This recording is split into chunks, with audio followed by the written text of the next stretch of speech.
चला तर पब्लिक आज झटपट होणारा नाश्ता बनवूया. त्याच्यासाठी बटाटे घेतलेले आहेत. बटाटे आता कुकरमध्ये उकडून घेऊया.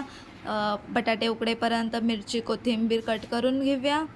कट झाल्यानंतर जे उकडलेले बटाटे आहेत त्याचे साल काढून जरा बटाटे मॅश करून ठेवूया साईडला थोड्या वेळासाठी.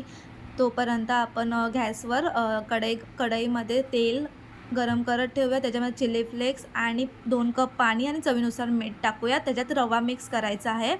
रवा मिक्स केल्यानंतर जसं पीठ होतं तसं ते रव्याचा गोळा झाला पाहिजे तसं बनवायचं आहे शिजवून.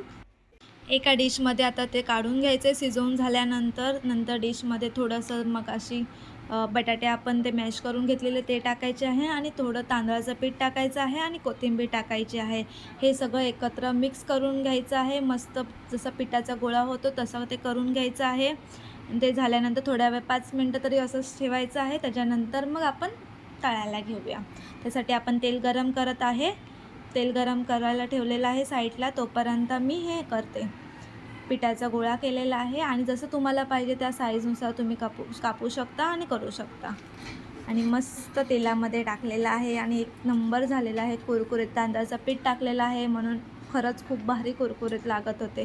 बघू शकता किती भारी झालेला आहे आणि लाल रंग पण किती भारी आलेला आहे. खूप क्रिस्पी लागत होते. तुम्हीही नक्कीच ट्राय करा ही रेसिपी.